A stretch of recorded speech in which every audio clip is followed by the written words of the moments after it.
Hey everybody, it's Tim hitting the beast of the marching arts. Welcome to Marching Arts Now. I'm here with my co-host for Color Guard, Paul Simondak. Paul, how are you? Good. I'm doing good, Tim. How are you? I mean, it's WGI week. How can I not be doing incredibly great? Because it's such an exciting week, right? I mean, you're going to be performing in Dayton this weekend. How are you feeling? Yeah, I mean, it's been 10 years since I've actually been to Dayton, Ohio, since high school. So I'm pretty excited. Thinking about it logistically over the past few days has been pretty crazy. We loaded everything for Pegasus yesterday. We're going to start heading up there tomorrow.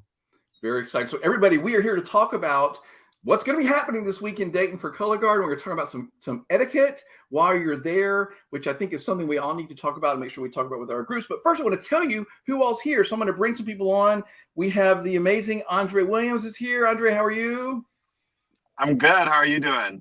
I'm so good. Thank you for being here. And also with us is Nicole Younger. Nicole, how are you doing? Hi, I'm good. Thanks. So glad you're here. And then Julie, with Julie Newton. Julie, how are you? Hi, I'm good. Thanks. So everybody, what we're going to do in just a minute is we're going to bring back everybody in and we're going to talk about the different perspectives because we have directors, designers, parents, performers, even adjudicators on the line here with us today. It's very exciting. Jeremy Williams from Guard Closet has done a wonderful job of putting this together as always. So thanks to Guard Closet for putting this all together for us with us here at Marching Arts Education. So Julie, Nicole, and Andre, I'm going to call you back in just a minute. But before I do, I'm going to go back to Paul. Paul, you were saying you've loaded everything already up on the Pegasus shuttle. Like, how does that all work? Well, first of all, we don't want to lose our equipment on an airplane because that's happened several times this season. So a lot of our stuff is being in a U-Haul being shipped up there. Logistically, when it comes to Dayton, a lot of our stuff, I think we'll be taking vans everywhere. Usually for high schools, you'll be taking charter buses everywhere. But I think for us, we'll be in vans. And I think it's really interesting seeing the schedule planned out for the next 5 days, like it's drum corps or something, and having every minute planned, right? Again, the only things that are up in the air, final schedules, semi-final schedules. But other than that, I mean, everything is in place. We have our rehearsal sites, we have our break times, we have our shopping trips, we have travel time, and all of it's going to work out whenever it will. If you're watching this live, we love that you're here. Let us know where you're watching from. Put something in the comments, ask us questions, and we're going to have a really fun conversation. Paul, did I hear you say, I don't want to maybe harp on this, but did I hear you say that equipment had gotten lost a few times this season? Do I want to ask about that?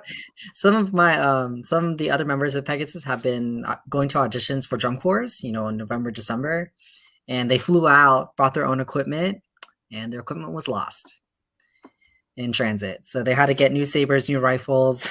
Nice. In the middle of the season. So, okay. Yeah, everything is in a U-Haul. We've counted it all. It's all on the way there. Awesome. Fantastic. By the way, Timothy Lee is watching from Dallas, Texas. Tim Lee, you're awesome. Doing such great work, as always, with costuming and lots of other things that Tim Lee does. So thanks for watching. And if you're watching live, let us know where you're watching from. We're going to bring in, one by one, we're going to bring in the people that are here with us today. I'm going to start with Andre Williams. Andre, you are on. Thanks for joining the conversation. I think if everybody didn't see you in an earlier episode, tell everybody what you do in the world of WGI Color Guard. So I'm the Paul. I am the artistic director of Elevate Performing Arts, and then I also work with Fishers High School. I'm the movement coordinator over there. And then I'm also working on a special project this year, the Cookout. It's an after WGI banquet for POC performers, artists, designers, choreographers, all of them, with Nicole, actually, who's here today. And then what else am I doing? Well, wait a minute. Since you brought the Cookout, I've got to bring in Nicole. So Nicole, join the conversation. Everybody, this is Nicole Young. Nicole, tell everybody where you are. She's at work, everybody, and she has stopped everything to talk Color Guard because who wouldn't, right? So, Nicole, tell us about who you are. My name's Nicole Younger. I'm the founder of the Cookout. I've also this year just started my first season as a judge. So I've been in the Louisiana circuit, the Pensacola circuit, and tri-state circuit. In the past, I've taught high schools as far as being director and on tech staffs with different independent groups from Texas to New York to Virginia. So yeah, and I'm also on the WGI Diversity and Inclusion Committee. That's my first thing here, and then there is another program that I'm with. It is called Our Marching Counts, and that is run by Eric Prince, and that focuses more on DCI. Very cool. All right, so Nicole, you tell us where you're working at. Did you say at a vet hospital? Yes, at a vet hospital in Cincinnati. It's a small hospital. It's called Oakley Square Animal Hospital. I'm actually in one of the exam rooms right now. No, I have to tell you what's so cool to me about this, everybody, is that I found out just sort of by surprise one day that my vet, Dr. Kimberly Lee, was a color guard person in Marston or color guard down here in Florida. Yeah. I was just knocked out of it. And all of a sudden we realized we knew all these people in common. And, you know, I think it's cool. So Nicole, is there like something about people that love animals and color guard that goes together? Oh, absolutely. And people will bring their dog. Well, probably bring your dog to practice. I mean, it's a therapy thing, you know. If you don't want people to blow off all the time, bring your dog. Andre, you're nodding your head. You agree with that? Yeah, absolutely. I haven't brought in Tater this year, but she may make a special appearance tomorrow. Who knows? Right before we leave. What was the name of your dog? Tater Tot. So when I got her, she was like, oh my gosh, she was like 6 weeks old. So I got her 2 weeks early. Don't do that. But we had to get her out of the space. We had to get her out of the space that she was in. And she literally, when I had her for the first day, I literally held her in my hand, and she has her little 4 paws hanging off, and she just looked like a giant tater tot. And we called her that for the first 2 hours, and it just kind of stuck. So, forever tater tot. Absolutely fantastic. So Nicole, I'm so glad that you're here. So you do so many different roles. So this is going to be interesting, everybody. We have one more person we need to bring in, and that is, as I said, Julie Newton. Julie, tell everybody who you are and where you are in the world. I am down in Texas. My kids have gone to the Woodlands High School. They've been involved in the band and the color guard for the last 6 years. I've had 4 kids go through band programs, so I'm on year 9 of being a band color guard parent. Okay, so everybody that's watching live, we are going to be talking about, hey, thanks Jonathan Lewis for watching from Florida. Yay!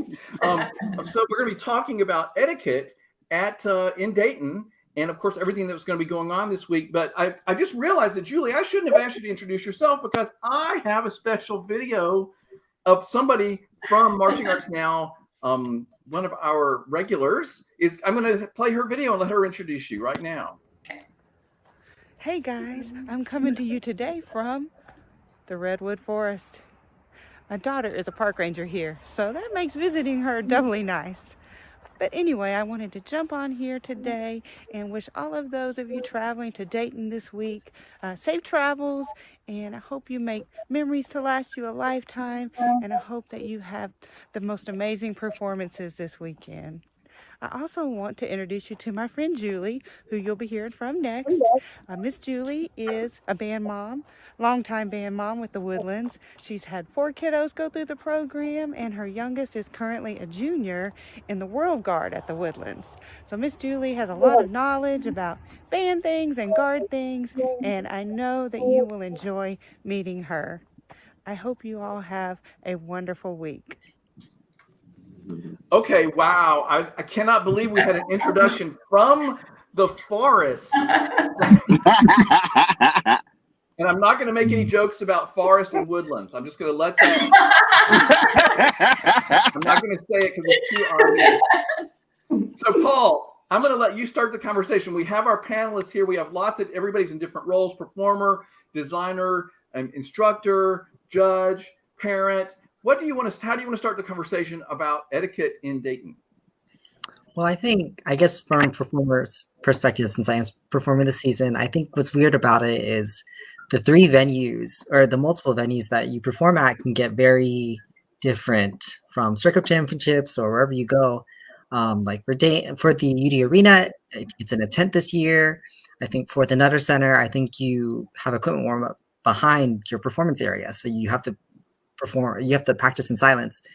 without music. So I think it's really important that wherever you are with your kids, or you're teaching, or if you're watching, that you try to give everybody the claps that they deserve, because a lot of those will be empty most of the time, right? There's over, I don't know, 200 color guards going, and most of the arenas will be empty. So whenever you do get to the chance to see a color guard, clap as much as you can. But I mean, everybody else, like, how do you feel? Like, are you excited? What do you think? Is there anything you're scared of? Anything you're excited about? Who you're gonna see? I would say, as a parent, oh, go ahead, Nicole. Oh, no, okay. I was just gonna say, this is the first WGI I've been to where I don't have a group. So this is the first time in 20 years. And so I don't have a group this year, but I know that with the different venues, your warm-up's going to be super different. And so it's just good to prepare your kids for that, just so they don't walk in and see their space and freak out, I think it's really important, like what we've done in the past is kind of recreate those warm-up spaces and say, hey, this is how much space you're going to have, and this is what you're going to have to work with, and just to get them as prepared as possible. Yeah. I think that's a great thing as a parent, to know that my kids have heard that from somebody, that this is what to expect. As a parent, I think, that's a great piece of information that I didn't know, that in the early rounds, it's not a whole lot of people in the stands and stuff. And so then us as spectators, it's even more important for us to pay attention and watch every guard and clap and give them all of our support, and not just go in for our own guard and then leave right after. Because I would hope any of us that are making the effort to go to Dayton as a parent, that we would be in love with the sport enough that we would want to see all the guards that we can. Yeah, for sure. It's kind of interesting for me this year, because this will be the first year that I'm going in for Independent World. So that's going to be a completely different experience for me. But I know in preparing like Fishers and groups like that, we've been going through multiple venues for maybe the past few weeks, just trying to give the kids a different performance space, and also get them rehearsing in a different space, so that they can sort of get used to the ebb and flow of like showing up somewhere and it not being familiar at all, doing what they need to do, and then getting on with the next thing. So that's sort of the way that we've been preparing them. Elevate is in a similar position, because, independent groups are looking for space all the time. So we're going from space to space. We're used to that, Mm-hmm. Yeah, I think it's really fun. I think that, this past weekend, over the past few weekends during rehearsal, right before we do our full run, our staff is like, all right, we're going to wait 10 minutes. And I was like, great. They're like, because you can't do anything. Right? When you go on, you have to wait in silence. They even played show music from Pride of Cincinnati. And they're like, you're going to listen to this while we wait, with the claps and everything. And we're like, okay. We'd stand. So I think it's fun. It can get really nerve-wracking too. I was telling all the new members, like, going down that tunnel when you finally get to UD Arena is crazy. It's logistically crazy because it's such a long flight. It's oranges. That's the good part about it. But it's a great experience. Every year. I'm glad that we're back. It's been way too long. Oh, so glad we're back. So glad we're back. And just to be able to see everyone, I think that's my hope for this time, is like seeing everybody and actually being able to. A lot of times that I go, I am not being able to see everyone because we're in rehearsal. And man, it'll just be a great thing to have everybody there and with their groups. Yeah. Absolutely. It's really, Julie will be back in just a minute, everybody. Absolutely. It's very exciting. I think the bottom line for me is, if I'm watching another guard, if I'm there as a performer or designer or whoever, and I'm watching another guard, I want to make sure that I treat their performance the way I want everybody to treat mine. Right. So I'm not going to talk. I'm not going to get up and move around, of course. But, I'm going to watch it, and I'm going to clap, and I'm going to egg them on and cheer them on, and try to do everything I can to help that guard have the best show they can. Just like I would want them if they're sitting and watching my show. Yeah. And I do appreciate those people who, if someone gets up, just be like, I need you to sit back down. Right now. You're Right not, now. you're not.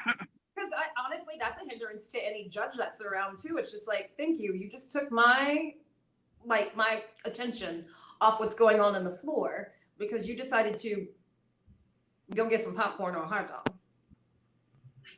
You know, and not to mention kids see that on the floor too. Like and it affects them.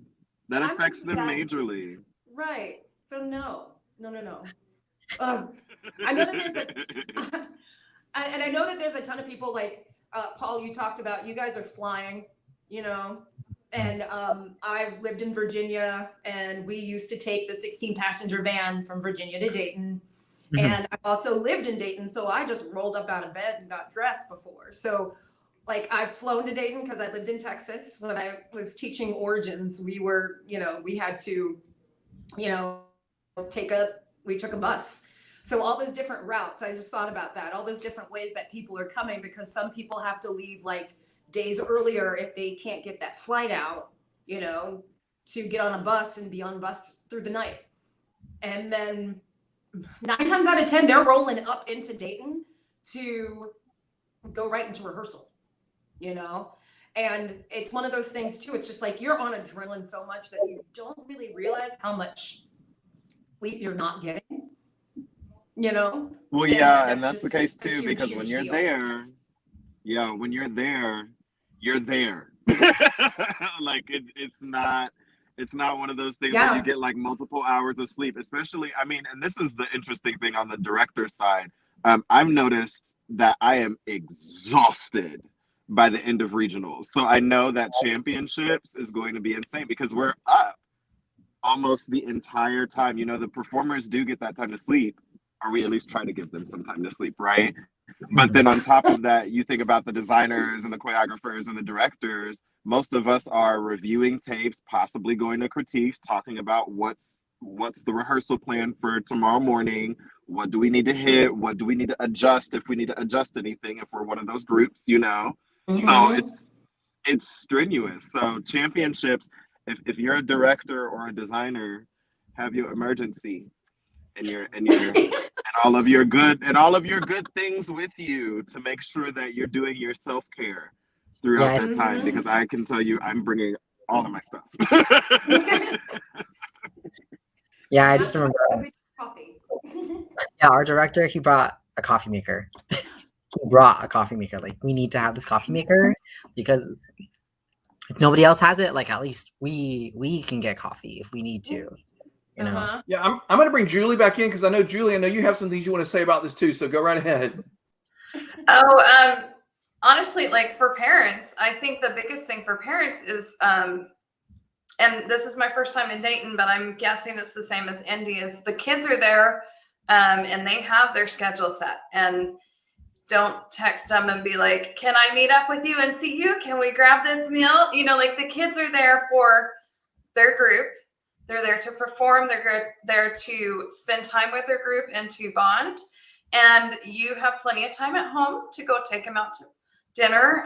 You have plenty of time at home to see them, let them go and enjoy their time with their group. If there's a time that the director says, okay, this is family time, you're welcome to come join us, then absolutely show up then. Yeah. But other than that, let them be with their group.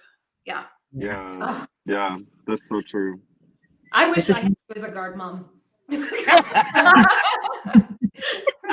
There's so many times I've had like parents ask me, like, can we take them for no. And I'll admit, I'm a reformed guard mom. This is my 4th child.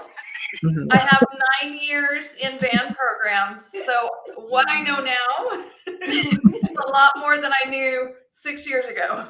Right. Oh my goodness. Julie, do you have like their schedule and everything? And are you going to be separate from them? You're going to just meet them at the venues when they perform? I'm actually the chaperone. So okay.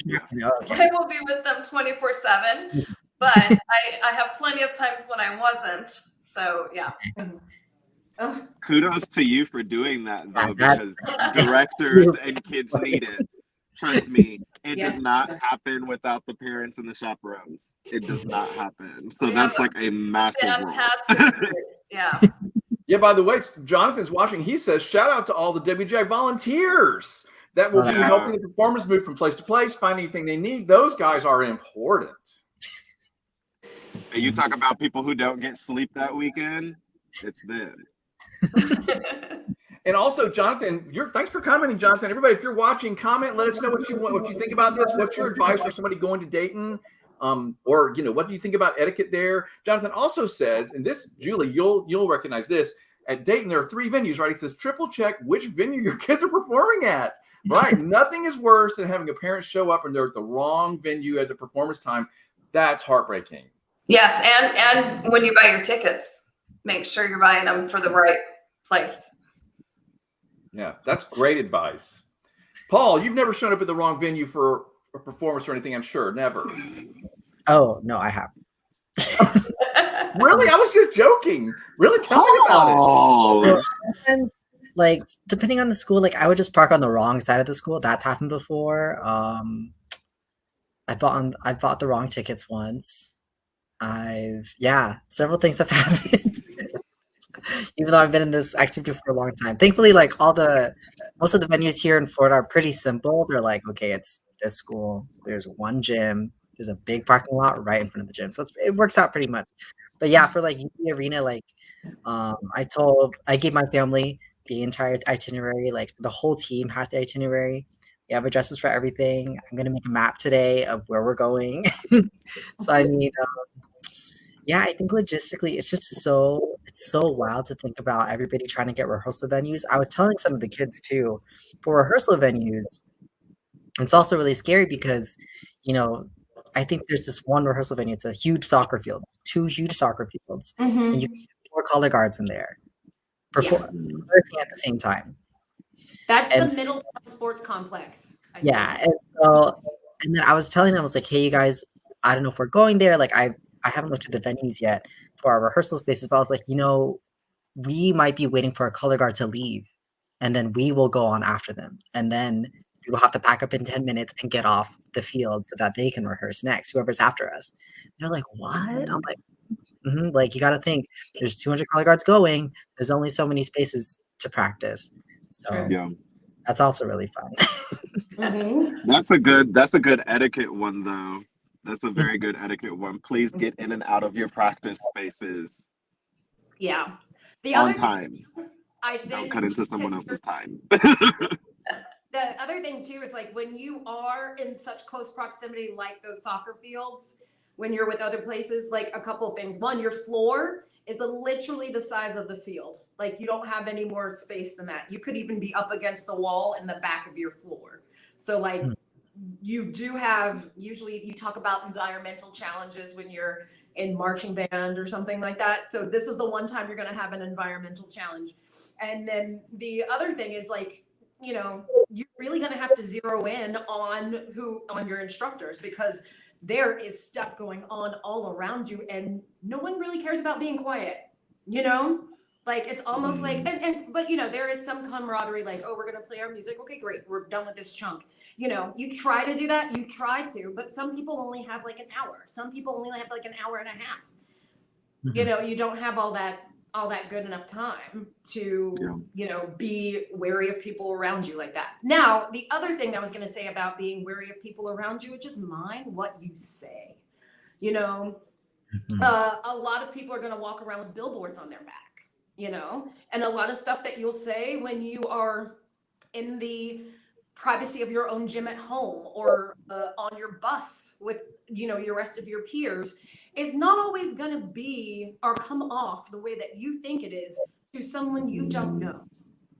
And not to mention, exactly. And not to mention when they're not wearing their jacket, you know what I mean? You don't know who you're around. So the best way I can put it is watch your mouth. And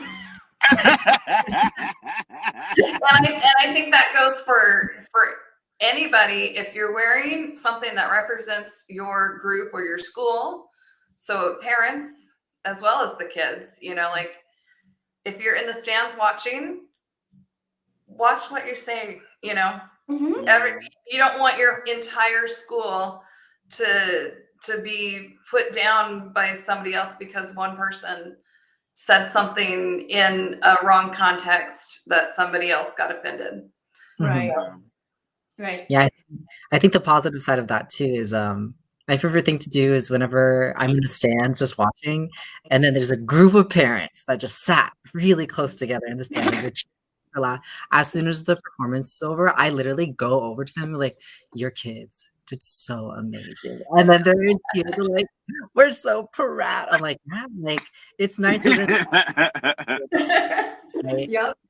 I think I love it's you got to be positive and right. some parents they're like this, they're just looking at their kids and I'm like, like you can breathe. Like it's And you okay. can cheer for other teams too. You know, you don't have to only cheer for your own. Mhm. I do love watching those parents cheer for their kids, though. Like you really do want to watch them go in, but they are living for their children, and I'm just like, whoa, honey, you've got a lot of energy. Well, I want to jump in and just say, like, everybody, this is really, really true. Like, I mean, I have these conversations with people and they'll roll their eyes. Oh, yeah. But I mean, you tell your kids, wait, we're representing our community. But this is really true. I mean, Julie, right now you have this big Woodlands shirt on, Yes. and you are representing your whole community. And I have to tell you that a lot of times, it's like Paul said, it's positive stuff. Like, man, those parents from such and such, or those students were so well behaved. I mean, I've had judges and other directors tell me, like, we met some students in an elevator from such and such school, and they were just spectacular. And like that stuff lasts. That's what we want to hear. Yeah. It matters. Really does. Yeah. Nicole, I haven't been to Dayton. But I'm sorry, go ahead, Julie. I was saying empty, we would go out for meals and there would be a table full of parents from one school. And sometimes they would see other kids, and not just my band, but other bands, sitting and being very respectful and everything. And I've seen parents go and just pay the tab for that kid's table just because they're impressed by the way that they're representing their school and how well they're acting. Love it. It's fantastic. Yeah. Nicole, before we end this conversation, you said that you had done some adjudicating this year, but I guess you said maybe for the first time. So I want to hear, what was your experience as a judge like? It was really good. Well, I feel like I didn't have the same road to get there as others did, because like I started doing my online adjudicating training during lockdown. Because I had been teaching for 20 years, and I decided to just go to the other side of things. So I started doing my online training with WGI Adjudicate during lockdown. And the last, I guess you could say, unit was you had to shadow someone, and I literally had to wait a whole season to do that because no one was doing anything live. So once I started this season, I think I did like 2 shows where I shadowed people, and then went on to a couple more. I only had like 3 shows that I was actually giving numbers, but I had huge mentors. Like Fred Feeney has been a huge mentor to me, and so has Don Deans, and they've both been very, very helpful to me, and like literally helping the baby walk, basically. And now I feel a lot more, I feel comfortable, but of course, again, I'm a rookie in this side of the field. There are still some questions I have to ask, but like there's a time and place for everything. But I've had a lot of fun with it, and I can't wait to keep going with it. It's just weird not being on that side of the floor where you're teaching kids. I do miss that. At the same time, like I have to think about being nice to myself as well. So Andre talked about this earlier. There's a lot of times, like there was my first season, the first year that I lived in Texas, I worked with 11 groups in one winter guard season. And that leaves no time for you at all. And my whole process through that was like, oh, if it works out on paper, it's fine. And that's not really fine. So once I found out how to be nicer to myself, it's okay to say no and just focus on something. And so I just wanted to focus on judging, and hopefully one day that'll get to the realms of being in WGI. But right now we're starting small, and my biggest reason for starting this is just to be that representation needed, because I wanted to make sure that there were younger girls of color, little brown girls that saw, hey, there is a woman of color who is a judge. So, there is something I can do after I'm done performing. Mm-hmm. Yeah. Well, that's big. To So, you. yeah, it's awesome. It's awesome. And Stacy's watching, gave the big hooray. So that's awesome. It's wonderful. Nicole, before we go, we're almost done, everybody. But Nicole, tell us. Andre mentioned this last time he was here, but tell us a little bit more about the cookout and what that is and when that's happening. Okay, so not that that's giving me stress or anything like that, but I'm super excited. So I know I'm going to talk really fast, but at the same time, there's just some information I want to get out about it. So during lockdown as well, Vincent Thomas and Rodney Bailey put together these Zooms that happened like once a month. It was called Lean In, Lean On, Lean With. And it basically pulled together all of the directors and choreographers of color who do, color guard, and we were just checking in on each other. It really didn't have anything to do with color guard per se right away, but we were just checking in on each other. It was super heartfelt at the beginning, and it honestly felt like therapy, and I just looked forward to it every month.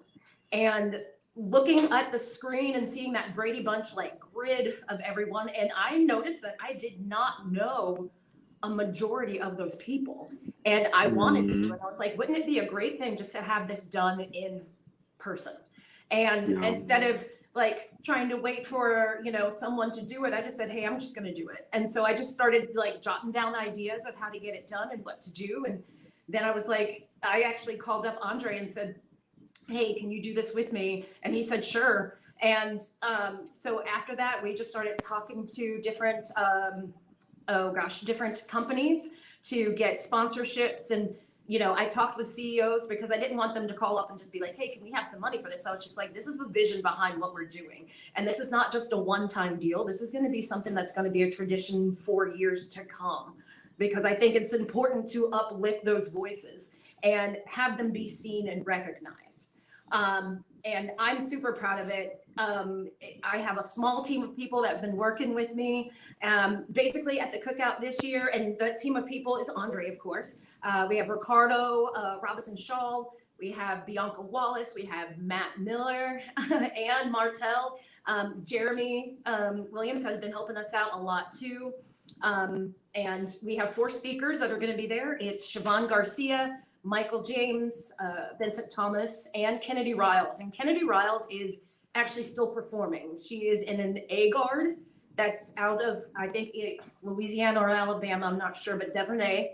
And she's been doing a lot for her circuit and shining more light on, POC performers and how we can, still be very aware of having a POC performer in your guard, so that like nude is not just nude to some members, but that nude color is nude to that person, so that they're not just wearing anything, just being cognizant of that kind of thing and more. We're also doing a legacy award winner, which is basically like a lifetime achievement award. And that's going to be given to Sheila Henderson. And she has been with the Light Brigade for 46 years, 46 seasons. Yeah, I don't know. And then I don't even know. That's hard. 46. And she's just such a breath of fresh air and such a bright shining light, and she deserves all of her flowers right now, but yeah, we're gonna have food, great food. We're gonna have swag bags, anything like that, and basically we're just trying to go ahead and keep selling tickets right until the end. I think this is a great time. And the other thing too, this is not just for people of color. We celebrate everyone, this is just a celebration of people of color, and anyone can celebrate. We're not excluding, we're inviting. Okay, thanks for explaining that, because that wasn't clear to me. So now I know. Where does somebody go to find out more about the cookout and to buy a ticket? You can go, we have a Facebook page, and that's the Cookout. And there's a QR code. And if I know, I've actually figured out, because I've had a lot of people contact me, if that Cash App QR code is not good for you, email me and we'll come up with another way for you to get a ticket. That's not a problem. But yeah, you can find us on there. We have an IG, an Instagram. It's the Cookout CG. So follow that, and we are posting all the time. And when I say we, I mean me. So we're posting all the time. And also too, this is a first year thing for me. And I've had a lot of people come back and say, hey, we should do this, we should do this. And I'm like, we really are down to the last week, but hey, there's always next year. So, but yes, come buy a ticket, please, please. Well, there's no doubt that this is a monumental task that you've undertaken, and it's already a big success. And I have to tell you, Nicole, it's too bad you couldn't find some good people to be your speakers. I mean, good. Seriously? That is amazing. You know what? You're on. No, I mean, that's absolutely wonderful. It's absolutely wonderful who you have doing that. It sounds like a great event. It's the day after. It's Sunday, right? It's coming. Oh my God, it's this week. It's on Sunday. From 11. Yep, it's on Sunday from 11 to 2 at headquarters. Fantastic. So here's what we're going to do, everybody. We need to wrap up this conversation. Everybody that's watching, if you found this helpful or interesting, we talked about etiquette in Dayton and how we're all going to be excited about it. Tell somebody that this is here on all these social venue destinations, and they can watch the whole conversation. I'm going to go around. I'm going to ask each of you to say something you're most excited about in Dayton that you're looking forward to in Dayton. Just something about it, or just any little nugget about being what's about to come up this week. Paul, I'll just randomly start with you. What would you like to say? What are you most excited about?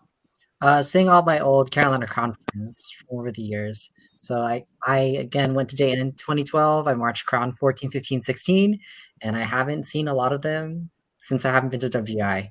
So I can't wait to see everybody. Very cool. How about you, Andre? What are you looking forward to this week? Well, Elevate is a first-year organization in Independent World. I mean, we have some students and performers who are actually doing WGI for the first time. So I'm really excited to give them a great first experience with WGI. No doubt about it. How about you, Julie? Oh gosh, I'm excited for my first trip to Dayton, and I'm excited that our program's getting back on track. We missed last year, and so that's why we're going this year on an off year. And I'm excited just for the amount of guards that we will get to see. Very cool, very cool. Nicole, how about you? I am excited to watch guards, specifically A class, because each year that seems to be the class that's like, whoa. And all the other classes are like, whoa, but A class seems to, I think, reinvent itself each year. So I'm excited to see that and see what comes out of it. And of course, seeing my friends, because that is like Christmas. Yeah. It really is. Like, I'm excited to see y'all. It's gonna be fun. Make sure you're wearing something cute. That's one of the things that I am excited for. I am excited to see fashion championships.